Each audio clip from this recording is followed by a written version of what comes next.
तो last time discuss किया था भाई फोटो रिस्पायरेशन को, और फोटो रिस्पायरेशन मैंने कहा था एक वेस्टफुल प्रोसेस है, ये आपका रीज़न भी आता है पेपर में और साल के लिए इंपॉर्टेंट रीज़न भी है।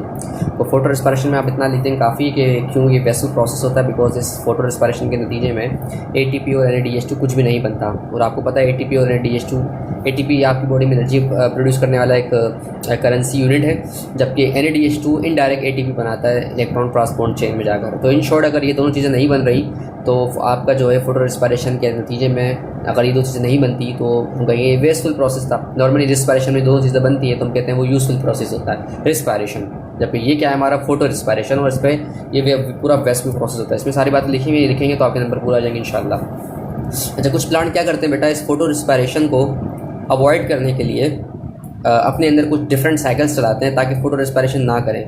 चूँकि फोटो रिस्पायरेशन के नतीजे में ATP या फिर एनर्जी ही नहीं बन रही तो फिर वो वेस्टफुल प्रोसेस हो जाता है। तो उसको अवॉइड करने के लिए कुछ प्लांट क्या करते हैं, अपने बॉडी में कुछ ऐसी साइकिल्स चलाते हैं ताकि फोटो रिस्पायरेशन ना हो। तो बेटा एक कहलाती है C4 साइकिल जो शॉर्ट में क्वेश्चन आता है, और एक आता है क्रेसुलेशन मेटाबॉलिज्म कहलाता है। ये क्रेसुलेशन मेटाबॉलिज्म यानी कैम साइकिल भी इसको कहते हैं, पढ़ेंगे। एक C4 साइकिल है और एक कैम साइकिल होती है, ठीक है।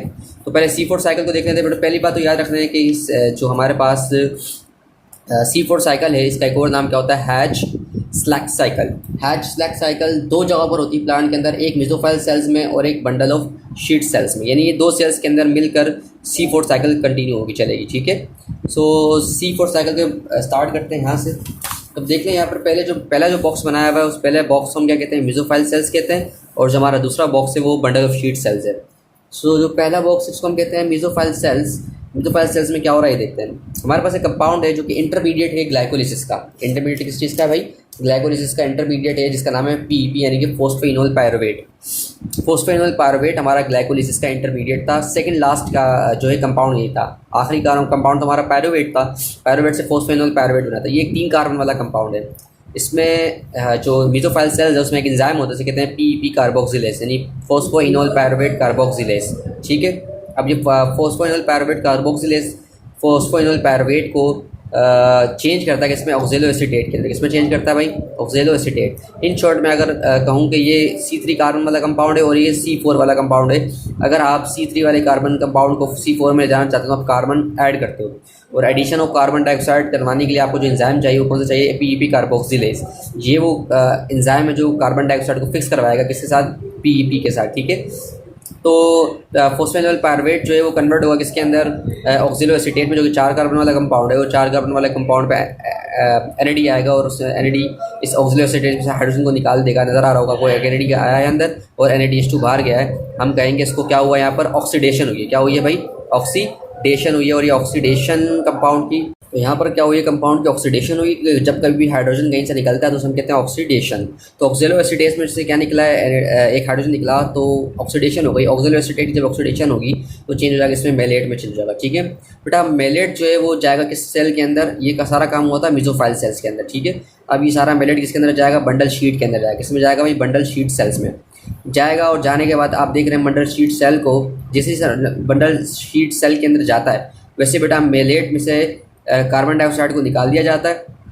और मेलेट में से जैसे कार्बन डाइऑक्साइड निकलता है वो कैल्विन साइकिल में चला जाता है। और आपको पता है कैल्विन बेंजीन साइकिल में कार्बन डाइऑक्साइड फिक्स होता है किसी साथ, पीछे जो कंपाउंड आता है राइबोलोज बाइफॉस्फेट, उसके साथ कार्बन डाइऑक्साइड राइबोलोज बाइफॉस्फेट के साथ फिक्स होता है। एंजाइम कौन सा लगता है, रोबिस्को एंजाइम लगता है, ठीक है। और ये पूरी कैल्विन साइकिल चलती है और हमारे पास क्या बनता था एंड में, साइकिल में शुगर बनता था। क्या बनता था, शुगर। तो यहाँ से पता चला कि जो ये वाली साइकिल इसके अंदर मेलेट में से कार्बन डाइऑक्साइड निकल रहा है, किसमें जा रहा है, कैल्विन बेंजीन साइकिल में। और दोबारा से बेटा ये मेलेट चेंज हो रहा है इसके अंदर बेटा पायरुवेट में। इसमें चेंज हो रहा है पायरुवेट में। जैसे बेटा मेलेट में से आप कार्बन डाइऑक्साइड निकाल देंगे तो ये पहले किस में चेंज हो जाएगा, पायरुवेट में चेंज हो जाएगा। क्योंकि मेलेट जो है वो 4 कार्बन वाला है, पायरुवेट जो है वो 3 कार्बन वाला कंपाउंड है। तो आपने ये कार्बन डाइऑक्साइड निकाल दी, कन्वर्ट हो गया पायरुवेट में। अब ये जो पायरुवेट है ये इस पायरुवेट को हमने चेंज करना है किसके अंदर, फोस्फेनोल पायरुवेट में। तो एक बात याद रखनी है कि पायरुवेट को अगर हम फोस्फेनोल पायरुवेट में चेंज करना चाहते हैं तो हम किसका इस्तेमाल करेंगे, ATP का। ATP डालेंगे और ADP बाहर आ जाएगा तो एक फोस्फेट इसमें चला गया। तो पायरुवेट में एक फोस्फेट डाला, जो कंपाउंड बना उसका नाम करेगा फोस्फेनोल पायरुवेट।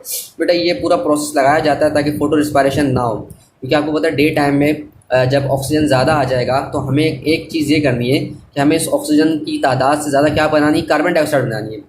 ताकि जो रुबिस्को एंजाइम है वो ऑक्सीजन को ना मिलाए, क्योंकि ऑक्सीजन को अगर मिला देगा तो वो फोटो रिस्पायरेशन शुरू हो जाएगी। तो हमें तो रुबिस्को क्या प्रोवाइड करना है, कार्बन डाइऑक्साइड प्रोवाइड करना है, ताकि रुबिस्को कार्बन डाइऑक्साइड को केल्विन साइकिल की तरफ ले जाए। ऑक्सीजन केल्विन साइकिल में नहीं चल सकता, क्योंकि कार्बन डाइऑक्साइड चाहिए केल्विन साइकिल चलाने के लिए। तो जो हमने पूरा प्रोसेस किया है, प्रोसेस करने का मकसद सिर्फ ये था कि कार्बन डाइऑक्साइड प्रोवाइड ज़्यादा से ज़्यादा सेल को की जाए। अगर ऑक्सीजन ज़्यादा हो गया सेल के अंदर तो ऑक्सीजन हमेशा फोटो रिस्पायरेशन करेगा, और सेल के अंदर अगर कार्बन डाइऑक्साइड होगा तो हमेशा सेल क्या करने की कोशिश करेगा, केल्विन बेंजीन साइकिल चलाने की कोशिश करेगा। और जब भी केल्विन बेंजीन साइकिल चलेगी, जो कि डार्क फिशन कहलाती है, हमारे पास ग्लूकोज बनता रहेगा।